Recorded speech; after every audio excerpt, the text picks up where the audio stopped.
60s and the 70s. He's a champion for the Filipino veterans that he helped get their benefits after World War II denied so long. He's also a man who's for the middle class, who stands up for people and people's rights over corporations. He's running for mayor of San Diego. Ladies and gentlemen, Mr. Bob Filner. Good morning. This is a sad day to celebrate such an anniversary. The Arlington West is a very moving memorial.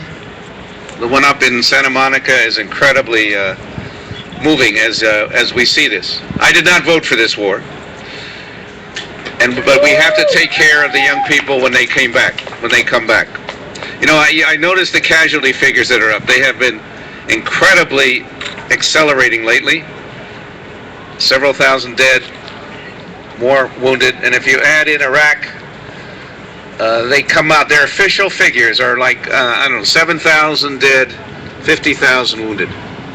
Do you know how many veterans have shown up at the VA hospitals for treatment and injuries from this war? Over 1 million. 1 million. That is not a rounding error. That is not just a slight, bump. That's a deliberate attempt to mislead the people about what is happening in these wars. How we have destroyed young people, not only the deaths and the injuries, but the suicides, the hidden injuries of brain injury, what they call PTSD, which is not a disorder.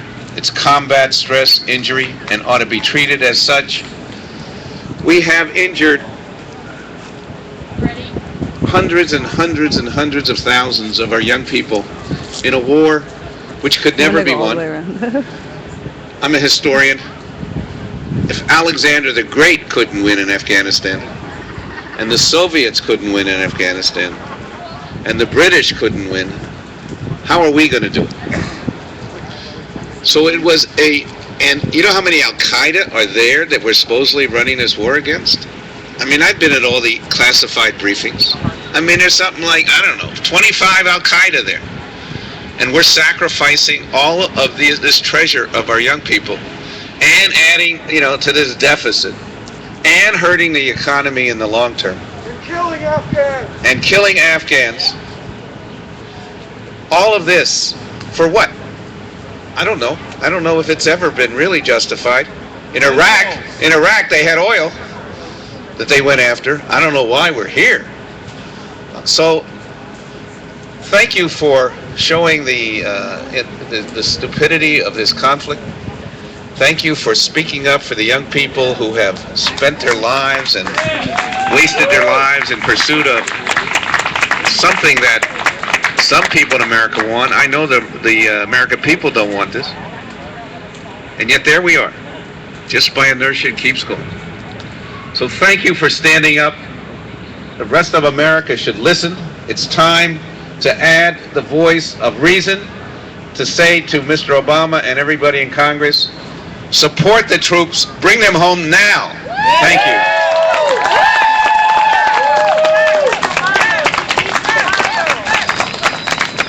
Our next speaker will be Dave Patterson. Dave is a former Air Force veteran, also a past president of San Diego Chapter Veterans for Peace. Dave organizes and is our expert, if you will, residency here in San Diego on drones, and has a drone protest every Thursday going on over in Poway in front of General Atomics. Here's Dave Patterson. Thank you, Jim. Thank you. If there's anything I could try to convey today, it is a sense of urgency. And, the drones have given this whole idea of American imperialism a whole very sad, sadistic, sick side. The president can kill anybody he wants without talking to anybody, without consulting with anyone. He has given the CIA authorization to kill people if they just suspect that they're involved in some kind of terrorism. It is unbelievable, and I think our forefathers would flip over in their graves if they could.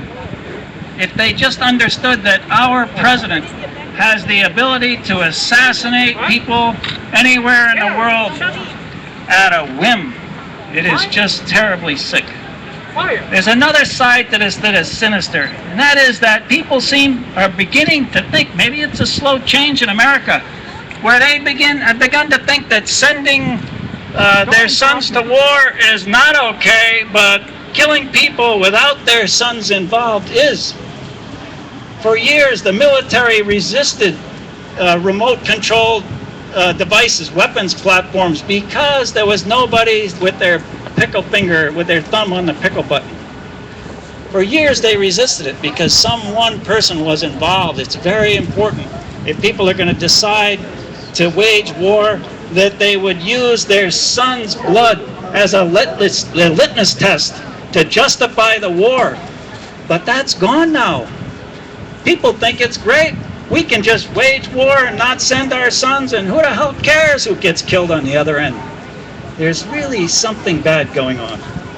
Over 3,000 people have been killed because of these drones. 3,000. And less than 2% of those are known terrorists. How is that okay? And nobody seems to be worried about it. War crime. It is a war crime, yes indeed. So on the flip side of this, which is becoming even more incredible to me, is the fact that Congress is pushing the FAA to open the skies to drone technology. And as they say, follow the money if you really want to know what's going on. It turns out that Congress wants FAA to release this, open the skies to these things, because it's another way to put public money in private pockets. That's right. They're talking somewhere, or so what they're projecting is somewhere between $8 and $20 billion in drone sales over the next 10 years in the U.S., primarily for law enforcement. A minimum of 10,000 licensed drones, private contractors, law enforcement, whatever, flying over America, filming people for what? Can we say fascism now? Well, you could say fascism, yes we could. But the idea is, why are they doing this? And why would they think that that's okay? 10,000 drones, is that okay? No! Exactly. And that's why we're out there every Thursday in front of General Atomics in Poway.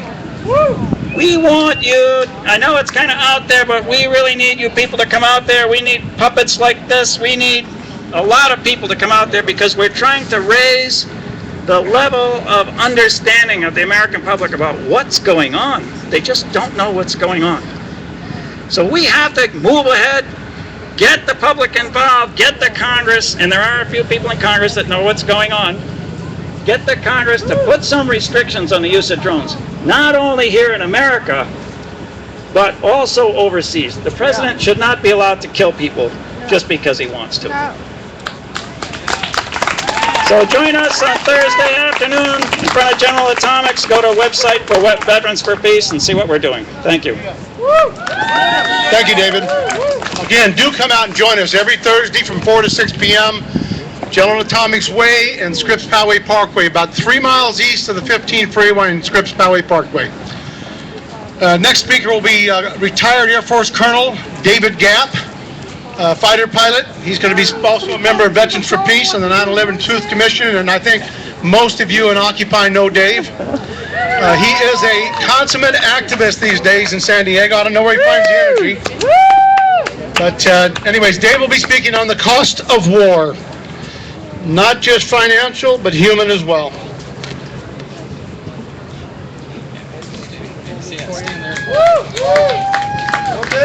Yeah, I'm going to ask Jan to stay here. And the cost of war, you're going to hear me talk about numbers. Some of you have heard some of my spiel before. But to me, the cost of war is personal. It's not just numbers. I'm going to talk about numbers, but I want you to see faces. I want you to see the kids. I want you to see the kids that have been blown to shreds by our drones. I want you to see the kids that have been blown up and dismembered and permanently injured.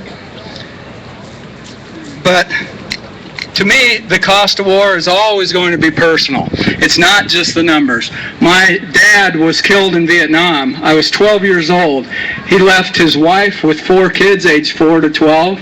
To me, when I see the deaths and I see the names and I see the numbers, I see people. I see brothers, I see sisters, I see fathers, I see mothers. I see the loved ones that are lost. I see the mourning of the nieces, the nephews, the cousins, the brothers, the sisters, the mothers, the fathers, the grandparents. Most of the people dying in the wars are the young. And so, while you're going to hear me talk a little bit about numbers, I just want to give you some names. Yesterday, one was lost in Afghanistan. Her name was Camilla Steedley, age 31, from San Diego. The day before that, 9 people were lost. Thomas Butler, age 25. Jonathan Gollins, age 28. Jeremy Hardison, age 23. Aaron Anderson, age 33. Donna Johnson, age 29. Daniel Metcalf, age 29. Dion Roberts, age 25. Orion Sparks, age 29, from Tucson, Arizona, where I grew up. So I look at these names every day because I realize the loss that has gone on personally for that family. And it's not just the war in Afghanistan that's continuing. We lost 4,485 U.S. Troops, casualties, were killed in Iraq. We still have 100,000 contractors in Iraq. Get 'em out! There still is a war going on in Iraq. Let me tell you about the last of the 4,485 casualties. I don't want you to think about numbers. I want you to think about people when you think cost of war. We'll talk about monetary costs a little bit, but to me, it's the loss in lives of Afghans, Iraqis, Americans, Pakistanis, Somalis, Sudanese, Libyans, Syrians. The last of our 4,485 casualties in Iraq was David Emanuel Hickman. He died November 14th. He was 23 years old. The average age of our casualties in Afghanistan were 26 years old. Nearly 1,300 of them were 22 or younger. These are kids we are killing. 511 were 36 age and above. That's how old my dad was when he was killed.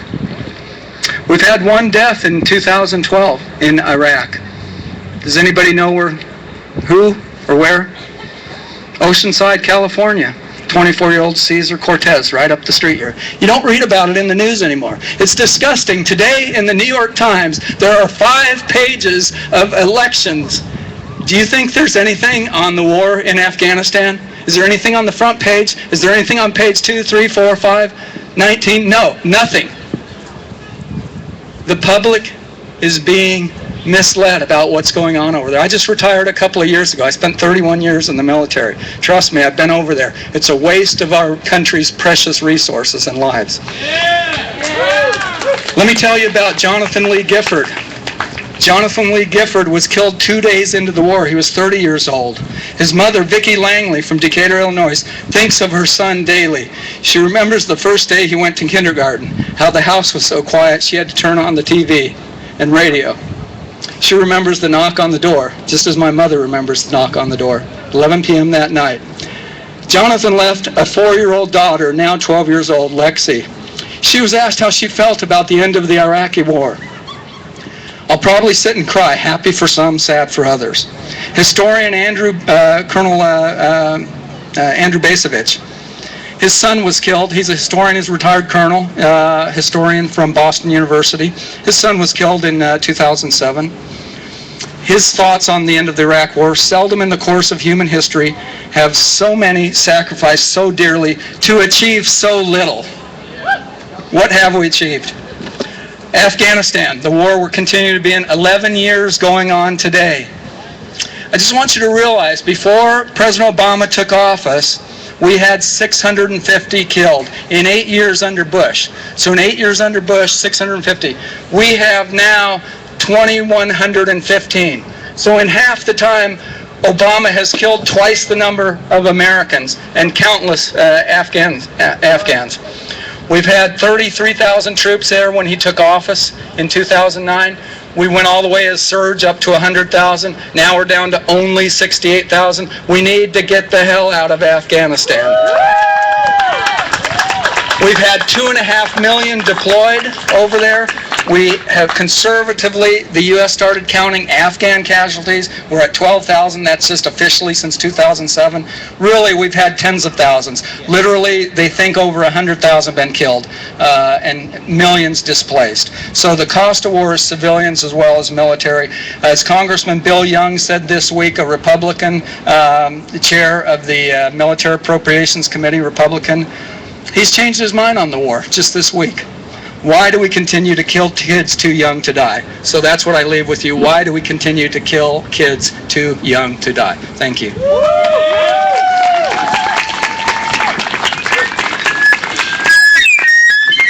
Oh, that sounds like one of my ex-wives. Okay. Thank you, Dave. Appreciate it. Okay, next up is Maurice Martin.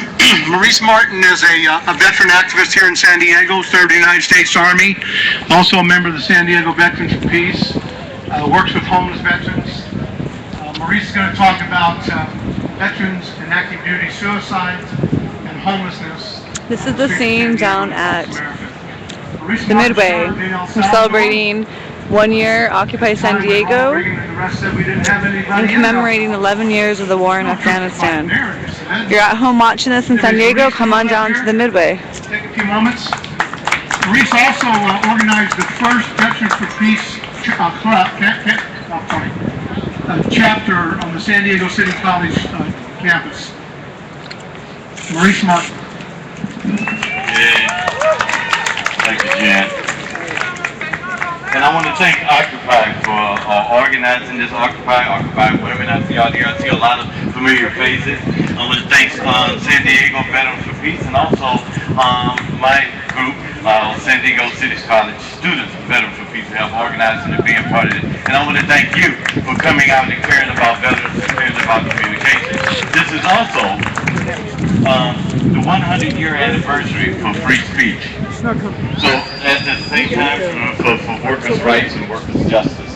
So here we are, 100 years later down the road, and San Diego was the first free speech fight in all of San Diego, and the first ACLU case that they took on for workers to be able to organize, to be able to gather and be able to talk.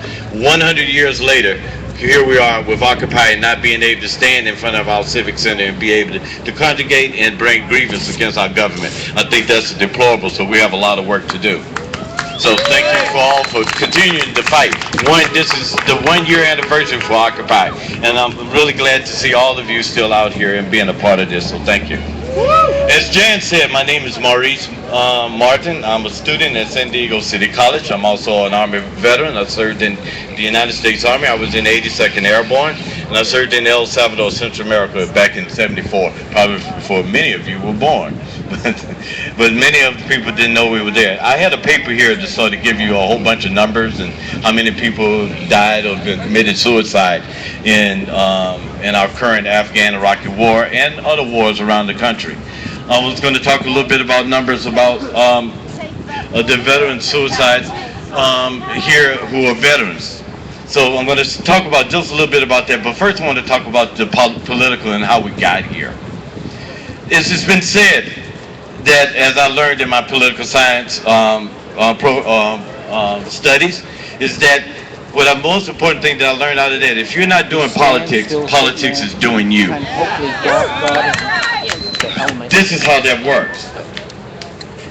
We have before us right now a decision to make about president and also mayor of San Diego. And I want to thank Congressman Filner because he's been chair of the federal government Veterans Administration. And in the cause of our current Iraqi, Afghan veterans, everybody post 9/11, do we have the GI Bill, be able to get medical service? So I want to appreciate him. We all support Bob Filner. So this is an important issue especially from veterans and jobs and working people. But for a veteran, if you've been watching the presidential election, what they've been telling us is that they need more tax cuts for the rich. Is it? And my argument to them is really, is it really that you want to promote war and to promote expansion and militarism, but you don't want to pay for it? Is it really true that you want tax cuts and want us to not only pay for that war, but pay for it in treasury, but you want me to pay for it with my blood? Hell no. I'm not going to put up with it. I'm not going to vote for you. I'm not going to allow it. You cannot make me pay both in money, nor can you make me pay for it in blood, where you sit on the other side and collect profit off both my blood and money. That's not going to happen on my watch. Not going to happen on my time. I wanted to tell you that the RAND Corporation just talked about with veterans. Over 1,000 veterans over last year have killed themselves in the care of the VA. I wanted to let you know that we have the largest number of suicides in the history of all wars with active duty service members. I wanted to remind you that women serve about 43% of our 1 million man standing army now, woman and man standing person army. 43% of them. 43% of that are single women with children. Many of them, 1 in 3, have been sexually abused in the military, not by the enemy, but by their fellow soldiers. Now, they come back to these services and come back home, and not only did they wonder, well, why isn't somebody saying anything? If they're not afraid, they don't say anything. Or if they're afraid, they don't say anything. If they go to the commander office, not only are they ignored, but in many cases they're punished for it. So there's no real expectation for them to come back on the outside and say, I've been abused and I want to connect access to services and programs. For persons like myself, I came here to San Diego with 500 other veterans, long-time sufferers of post-traumatic stress disorder.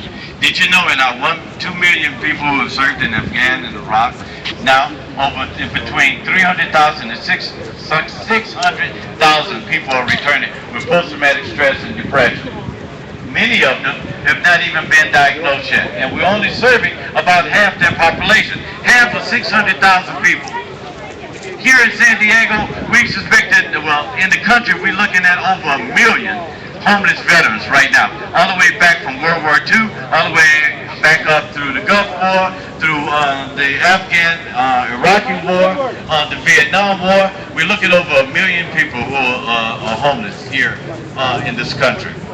Also, here in San Diego, we have 10,000 homeless people, 3,600 of which of our homeless veterans. And our fastest growing population are about single women with children who are homeless. That's unconscionable to me. The Veterans Administration, bless their heart, they're making a lot of good steps forward. They've worked a number of housing programs, affordable housing programs. We're hiring about 1,600 new counselors and psychiatrists. But I want to tell you from the bottom of my heart, I've been organizing and working around this country for over 20 years. I've been working on ending homelessness, both for veteran and the general population, for 15 years. I've been working 15 years to end homelessness every 5 years. I've been on committees all around this country, and every 5 years we talk about we're going to end homeless the next 5 years, but that has not happened. And here we are again, I'm going to end homeless in 5 years. So I want to leave you with this, because Jan is giving me the thing, because I'm really upset about this. I multiply me times hundreds of thousands of other veterans. I've been dealing with my diagnosis of depression, post-traumatic stress disorder, and it's cost me my wife, my children, my family, and I'm not alone. I've been dealing with the veterans and the armed RATs and the Veterans Administration for over 30 years. And it's very hard for many of us veterans. They say, well, you got the VA. It's very hard for many of us veterans to go back to the yard with the dog bit you. We don't go back. We have to begin to, and I need your help to be able to get to VA, not wait for veterans to come to them, but to them to go to the veterans and meet veterans where they are. That's going to be start number one. Two, we need to fully fund Veterans Administration services. 1,000 new clinicians is not going to help 600,000 people. We need to get that out and get these people out into the community and make sure that they ask for veterans. I've watched veterans deteriorate from psychiatrists, psychologists, psychiatrists, social workers, workers, down to psychiatrists, social workers. Now I'm healing myself in peer counseling. We need professionals addressing these issues to help not only just the veterans, but their family members as well. This is an important issue. We need you to get involved. We need you to be a part. Write your congressman, write your state representative. Please be a part of this new movement. Thank you, Occupy, for your year anniversary. Thank you for all your veterans. Thank you for all your work. Thank you, Women Occupy, for being out here. Thank you all for coming out and supporting us. Thank you, Maurice Martin. You know, we're rushing through this, and we've cut our time down for speakers down to about 6 minutes apiece because we heard that you guys would get bored and leave, but maybe that's not true. I can't believe activists would hit the road. Next, coming up is Richard Greenblatt. Richard is with the San Diego Coalition for Peace and Justice. He's going to be speaking on the, I'm sorry, I'm getting old. He's going to be speaking on linking wars abroad and wars at home. He is a retired union member. He's a family man. He's been an activist since the 1960s. He was instrumental, Carol Jankow was instrumental along with a couple of other people, and he'll tell you about that, of starting the San Diego Coalition for Peace and Justice. Carol's not here today. She's had health problems over the few years, but she's a hell of an activist. A lot of what goes on in San Diego, it came from Carol Jankow. So God bless you, Carol, wherever you're at today. Rick Greenblatt. What time is it? So I just want to say that when the San Diego Coalition for Peace and Justice was founded within a week after September 11th, 2001, by 3 activists in San Diego, Carol, who couldn't be here, Martin, who couldn't be here, and Stephanie Jennings, who's right over there. And I think we should recognize the work that she's done for all of us. And I think she may want to say something later herself. But I've been asked to talk about the wars at home and the wars abroad, which one of the themes of this march. And we're here on the first anniversary of Occupy San Diego. I don't think anybody's mentioned that yet, but I think it's important that we're working together to this. We're also here on the 11th anniversary of the U.S. invasion, the bombing of Afghanistan.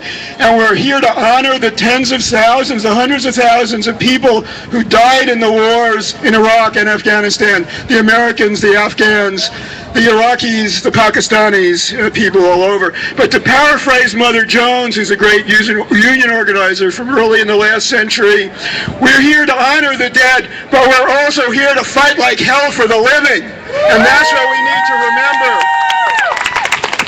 And we also need to remember that we're not doing this alone. Maybe we wanted to have a lot more people here today. I know I did. But there are demonstrations like this going on all across the country in at least 35 cities in the United States, both yesterday and today. And in addition, there's a demonstration going on today in Pakistan, in Waziristan, that involves Pakistanis and Americans from Code Pink who are fighting against the drone attacks in Pakistan. So let me start by saying a little bit more about the wars abroad. And I think there's one thing that's really important to understand, and if you don't take anything back from what I'm saying, at least think about this. There's only one way to understand these wars. These are wars for empire. These are wars to extend and defend the American empire. They are not in our interest. They are interests of the 1%. It's the 1% who send people over there to fight and to die, to kill people in other countries, and to waste our resources to increase their profits. How else can we understand what happened in Afghanistan? How else can we understand what happened in Iraq?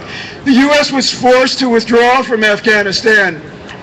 4 minutes to go? 2 minutes to go? I skipped through many pages here.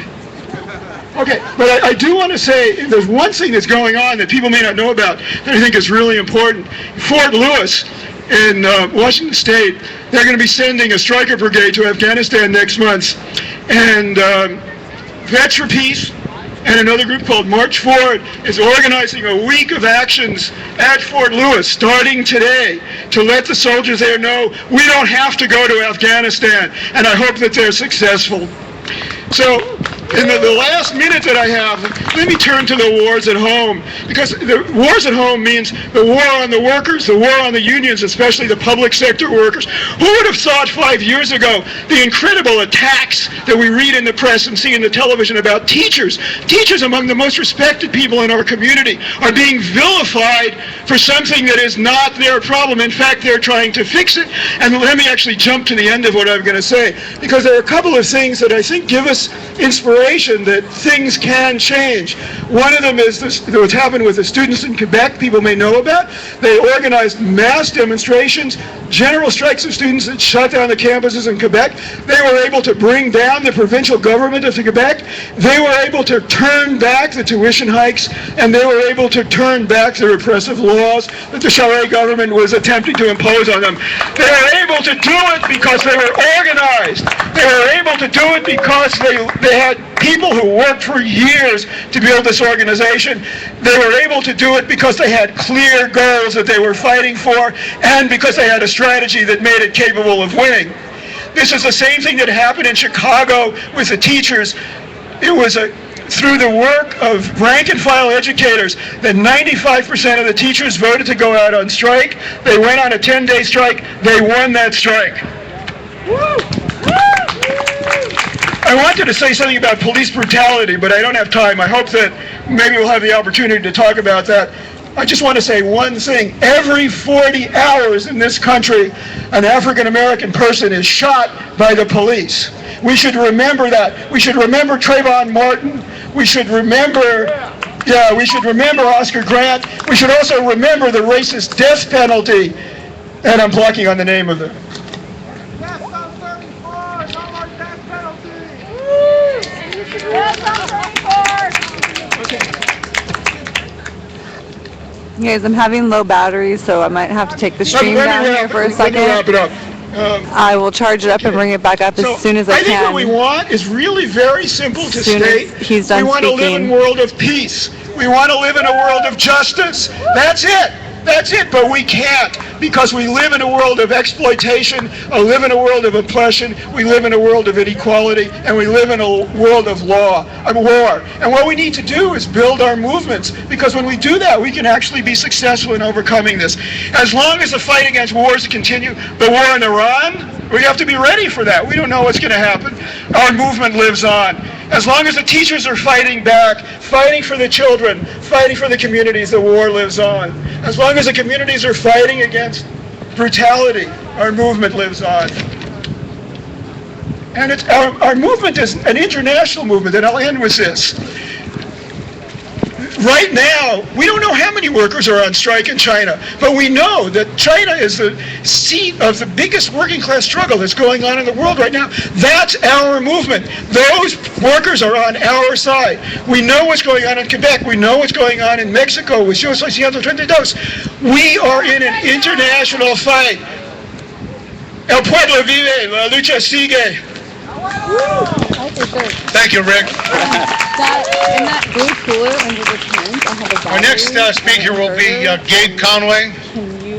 Gabe will be here representing the Bradley Manning Defense Committee, talking about the severe punishment that's being instilled upon Bradley while he's in the Marine Corps brig and the inhuman treatment.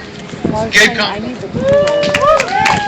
All right, I'm with Canvas for Cause today, Bradley Manning, Private Manning, and I'll try to do quick, only 3 pages, I promise. For the past couple of years, citizens of the United States have been the victims of a systematic and devastating weapon of mass distraction.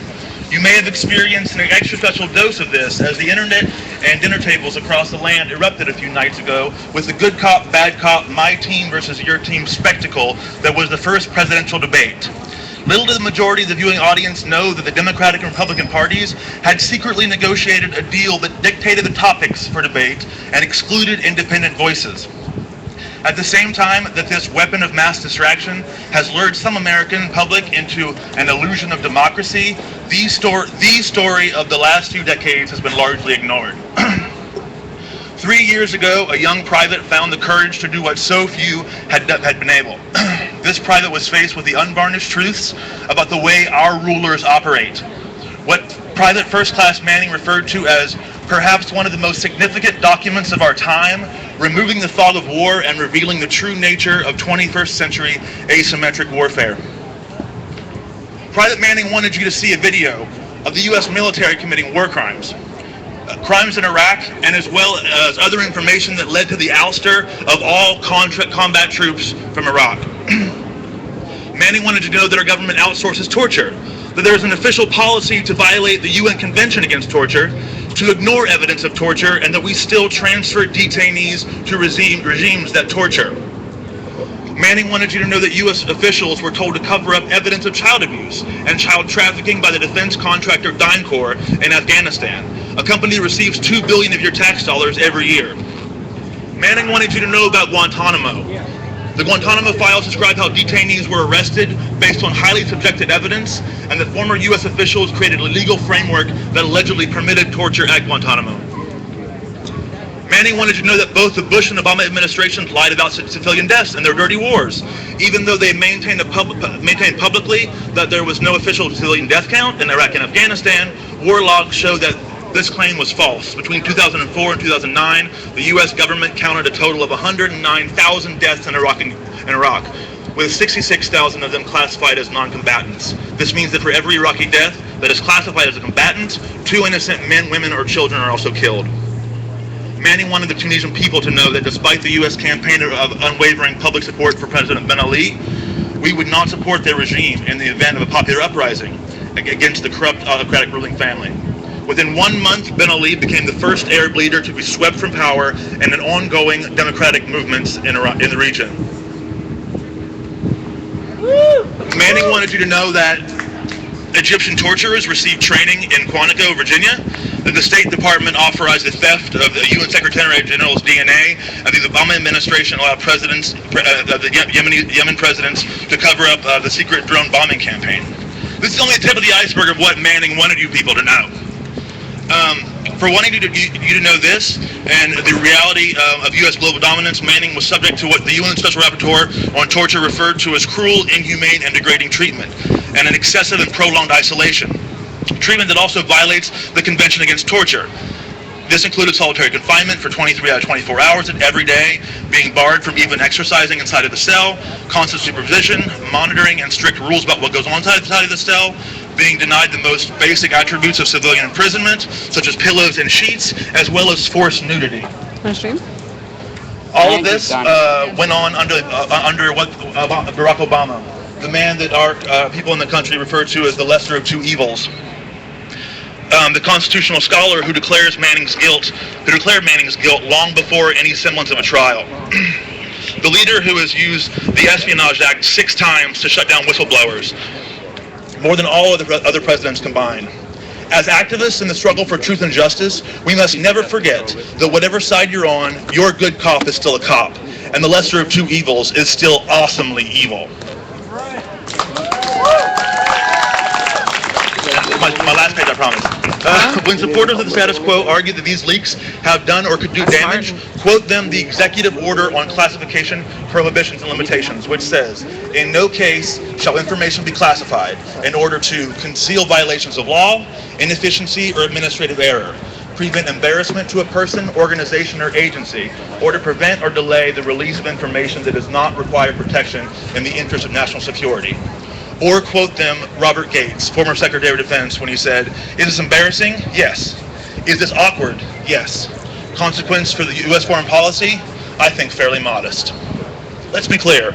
This is plain and simply a war on whistleblowers and a war on journalism. I'm wrapping up. You may ask why I'm referring to this person as simply Manning. This is because prior to the arrest, chat logs belonging to Manning were released showing Manning's struggle with gender identity, in which Manning even discussed plans to transition. At the same time, Manning's defense has responded that Brad or Bradley is the best way to refer to their client. Since this could be largely tactical, and because until our hero asserts for themselves how they identify, as activists and advocates for truth, we must stand in solidarity with the transgender community and honor Private Manning's truth. Until they are released from these unjust conditions of forced silence, Private Manning's gender identity will remain just that, private. Yeah. And in closing, Manning will stand trial on February 4th of next year, close to 3 years after arrest. Manning faces life in prison. Life in prison for, I quote, wanting people to see the truth regardless of who they are. Because without information, you cannot make informed decisions as a public. Manning's chat logs also read, when asked about an end game, God knows what happens now. Hopefully worldwide discussion, debates, and reforms. If not, we're doomed. Part of Manning's hopes have been realized. It is now up to us to see through the broken political system, act independently outside of it, and demand transparency as we struggle for justice, freedom, and equality for all. Thank you. And one more thing, just last week, a generous contributor has pledged to match all donations to the campaign, so please go. Everything that you give will be matched by a generous contributor. Please go to bradleymanning.org. Thank you. Wow. Okay, thank you very much. Bradley Manning. So blowing the whistle on the war crimes is not a war crime. Release Bradley Manning now. He's done our society one hell of a piece of justice by giving us the information like Daniel Ellsberg did with the Pentagon Papers. A free society needs information to make decisions. Government classifies to deny us the right to know. Our next speaker is, she was chosen by Occupy to speak, Melissa Behrens. You know where you're gonna go? No. Do you mind if I? You obviously know and love her. Melissa, come on up. Yeah. Melissa is the granddaughter of a Korean and Vietnam Marine Corps veteran. She's also the partner of a veteran of the war in Iraq and a proud occupier. Ladies and gentlemen, she's going to be speaking on the role of civilians. Melissa Behrens. Thanks, guys. Battery critically low. Okay. When I was asked to speak today, I said I didn't rate it. Who am I to talk about war? I've never been there. Can't see it. But I've lived my life surrounded by people who have. And I've learned a hell of a lot from them. My grandfather is responsible for most of my upbringing. He was a veteran of the wars in Korea and Vietnam, and one of the legendary Marines in the Battle of the Chosin Reservoir. He instilled in me a belief that there are certain values that you fight for, and sometimes you die for. Their liberty, integrity, self-discipline, honor, proactivity, humility, and empathy. Unlike Romney, I can name them. I was raised to believe that those values are the spirit of what is America. And defending those values is why I occupy. To tell me it was too much empathy, not enough self-discipline. He knew long before I did that I'd never fight in his way. But that never stopped him from making sure I understood that I would have to fight. That I would have to find a way. Because throughout history, powers have risen that would have our liberties taken away.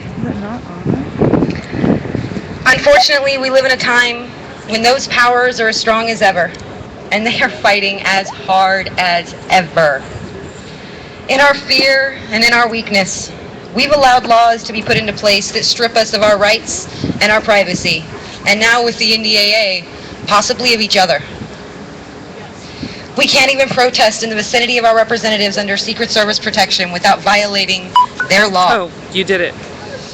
I thought we still had the freedom of assembly, but there have been enough rubber bullets and tear gas and batons and pepper spray and LRADs and even infrared helicopters in the last year of my life that I can attest that that is no longer the case. I was raised to believe that being an American means recognizing our own responsibility for preserving the human ideal of true freedom from oppression and tyranny. That is our American tradition. Whether or not it's ever been true, or it's ever been real, it's ours. And it's worth fighting for. This system was built on the pretense that we would strive to make sure that no man shall infringe upon the liberties of another. Although, to be fair, it should have been that no person, group, corporation, or government shall infringe on the rights of another. Yeah! But it's not bad for a group of 18th century landowning white men. That's why we have checks and balances. One branch checks the other, and we the people of these United States, we have the duty to balance them all. It is our job to make sure that those who would represent us are doing their jobs.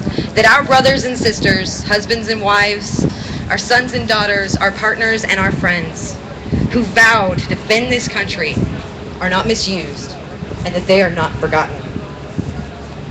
That's our job. And we failed. We have a duty to take care of our own. And we have got to hold ourselves accountable. We're responsible for allowing things to get to this point, for letting the war profiteers coax our government into battles that aren't ours, battles that have no bearing on preserving our freedoms, but instead serve as instruments to strip them from us. I wanted to say that we've forgotten what we stand for, but the truth is, we've been lied to our entire lives. And that plays into the heart of what's happening in Afghanistan. It's just more lies. And we've stood by and allowed our government and corporate interests to send the best of our generation off to foreign soil, to bleed, to sweat, and to lose pieces of their souls when they make it home. And we're sitting idly by, just letting it happen. We're allowing the VA to just shuffle these veterans around until they get no help. We've got a higher suicide rate per year than those dying in country. And all we've got are yellow ribbons on our trees and our bumpers. We've got food drives and job fairs, but what are we really doing to stop this abuse of power that has sacrificed our brothers and sisters, whether in part or in whole, for 11 years? If we're not doing something, then we are a part of this problem. Because the disease in this country is apathy. We all know what's going on. We all know there are wounded veterans coming home every day. We all know that there are boys and girls dying every day. We all know that civilians in these countries are dying every day. And we're talking. One by one, we're opening our eyes though. As a people. And we're getting back to doing our job. Gone are the days of our silence as our government sullies the spirit of our nation and does with our brothers and sisters as it pleases. A year ago, we stood up and we shouted injustice. And we found ourselves in a fight for liberty as old as time. It's a fight we all must be willing to take on from time to time, and a fight that we must never surrender.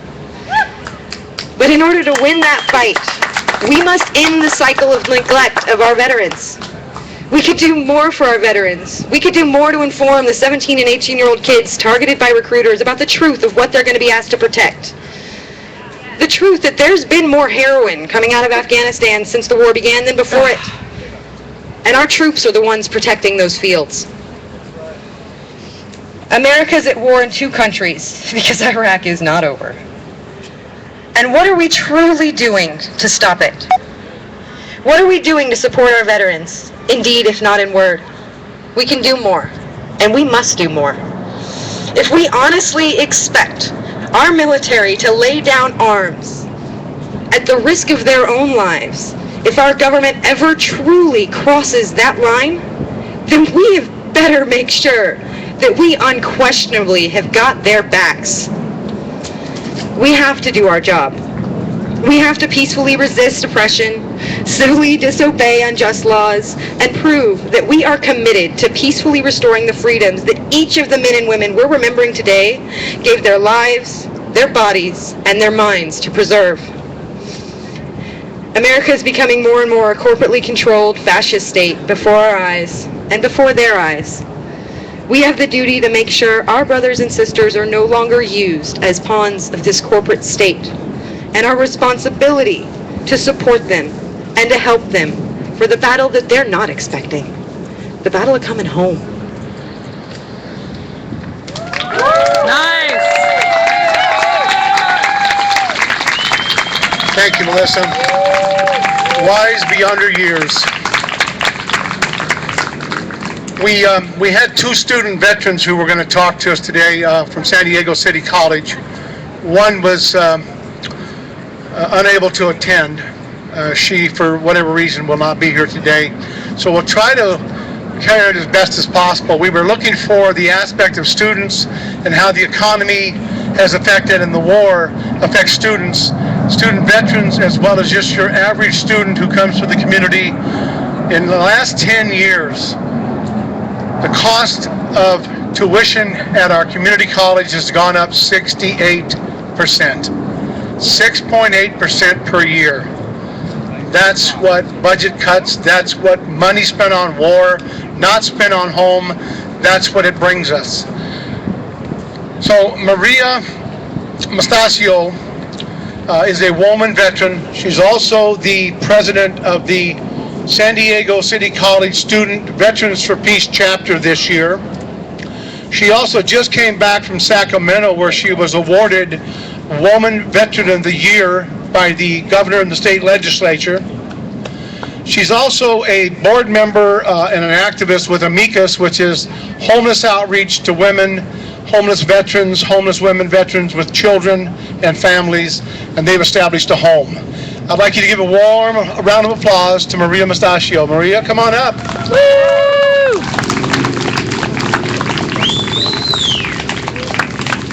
Wow. And I'm also not a very good speaker too, so work with me on this one. Jan asked me to come up and talk to everyone about what is going on with our student veterans that are coming back and trying to go into school. Congressman Filner passed an amazing bill that our veterans could come back, get their school paid for, get their books paid for, also get a stipend and have their housing paid for. What a great, fantastic deal. But the only thing is that our people are coming back with, men and women are coming back with PTSD, combat-related stress, MST, military sexual trauma, everything on top of that. And when they come into school, you have to take a full load, which means 12 credits, or they're going to these very quick schools like Phoenix, National University, and I'm not downing them, they are very good schools, but they're very fast-paced and they don't have the help that the students need. The students come into class and they're extremely overwhelmed. They don't know they can't relate to the person sitting next to them. The person that's sitting next to them can't relate to them because they just came back seeing some of the most horrific things that they'll ever see in their life. And they become very overwhelmed and they wind up dropping out. So what happens? They lose everything. They lose all their benefits. And a lot of times they lose where they live. So then they're on the streets. Then they want to self-medicate. We get into alcohol, we get into drugs. And what we're asking, and one of the things that we started with Maurice's vision with Veterans for Peace in the Student Veterans Center at City College, it has a safe place for our student veterans to come to and talk and study and relax. And if they get overwhelmed, that they can come into this room that we've had set aside, that they can be at peace and be okay. The other things that we're also talking about was the Proposition 30, which is actually the governor's initiative, and that we're actually very much pushing this initiative to be passed. I'm voting yes on Proposition 30, because it is going to stop the budget cuts to all the education that's going on right now. Yeah. We need this desperately because we are also, as everyone knows, pretty much all the city colleges have been cut during the summer. That is another thing too, that all of these veterans that are coming back and that are using their benefits, during the summer they also lose this because they cannot go to summer school. There's no classes. Most of the schools are shut down. So passing Proposition 30 is a very, very huge and very important thing. So if when it comes up to election, please vote yes, Proposition 30. All right. Thank you so much, and thank you so much for coming out here and being a part of this and supporting us. Thank you so much. Bye. Thank you, Maria. Appreciate it. Nice job. I don't know if Maria mentioned, because I was off talking to somebody, but what veterans face with the new 9/11 GI Bill that Bob Filner was the architect of, that made this generation of veterans have benefits commensurate with what World War II veterans received. You get housing, about $1,500, $1,600 a month, and you get tuition to go to school. But the only travesty is with budget cuts and with the way the wars and the economy is, if a veteran can't get 12 credits at school because of budget cuts, he doesn't qualify for the GI Bill. If he does not or she does not get college, summer school because of budget cuts, then their benefits are cut off, and they find themselves maybe having to move out of the home they're in and wait for school to begin again and wait for their GI benefits to begin again. That needs to stop.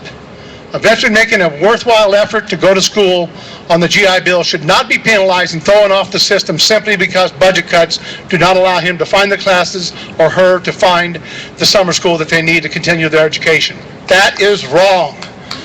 Okay, we're going to open this up. 2 minutes apiece. First come, first serve. Open mic. Talk about anything you want, but we're going to wrap it in 30 so we can take this apart. Stephanie Jennings from the San Diego Coalition for Peace and Justice. Did I say your name right? Oh, I'm not bad. Okay, good. She'll be first. Martin Enders will take a second, and then line up, guys. Hey, guys.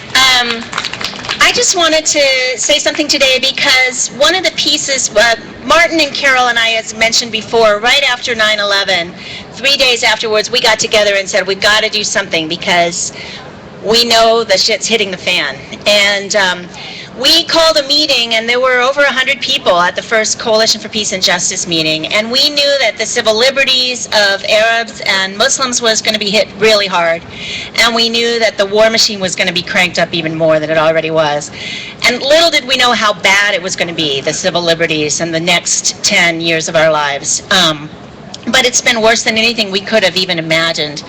And so I'm really thankful for the peace and justice community here in town, and thank you all for the work that you do. Out of that coalition came a committee called Education Not Arms Coalition, which is student, parent, and teacher activists trying to reduce the impact of military recruiters on high school campuses.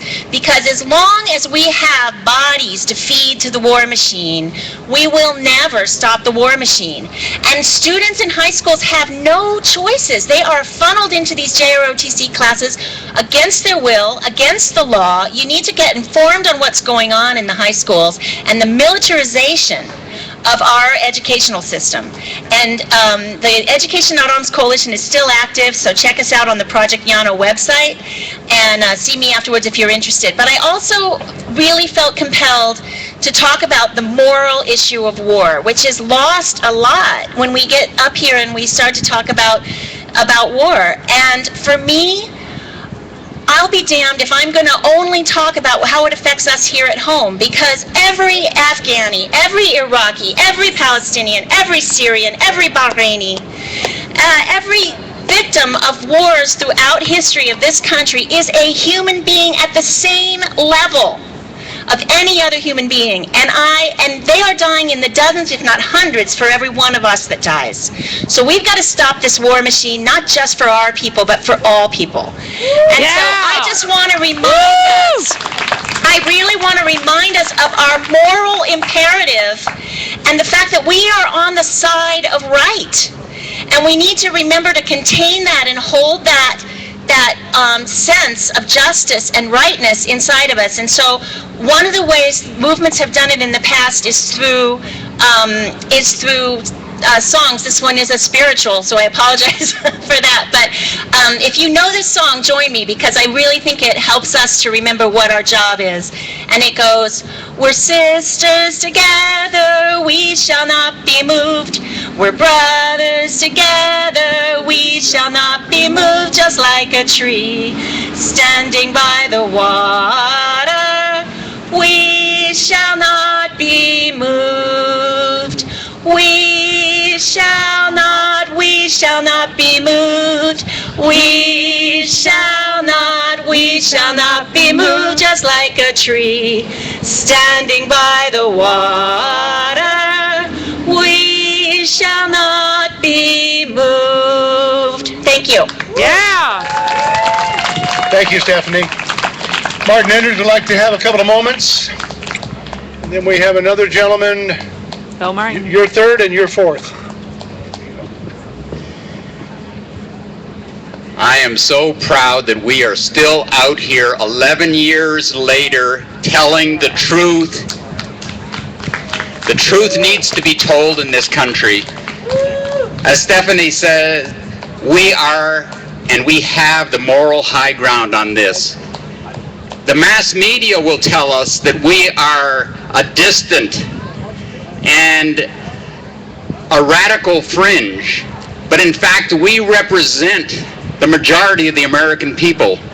But the fact that the mass media has told us and has gotten the American people to believe that anti-war, pro-peace positions are a minority position is just a symbol of the misinformation that Melissa was talking about up here. I want to remember just for a few minutes a year ago in Occupy, and one of the things that most impressed me are the number of homeless, the number of young student activists, the number